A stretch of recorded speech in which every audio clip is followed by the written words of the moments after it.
我哋有請嚴明希出場。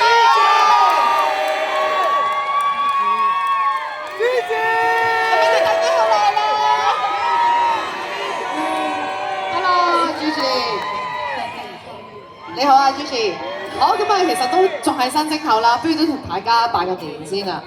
祝大家馬年龍馬精神，馬到功成，身體健康，心想事成。好，當然啦，我哋都係祝福住嚴明希啦，繼續就係發光發亮啦。同時之間咧，啱啱提到咧，其實下個星期咧就係元宵佳節啦。咁有冇話即係通常會點樣度過啲元宵佳節嘅日子咧？最常做嘅活動就係食湯圓，食湯圓。然後好中意食兩種味道嘅湯圓，大家可以估下，其實都冇乜，好似冇。邊個估？睇先，芝麻。芝麻花生。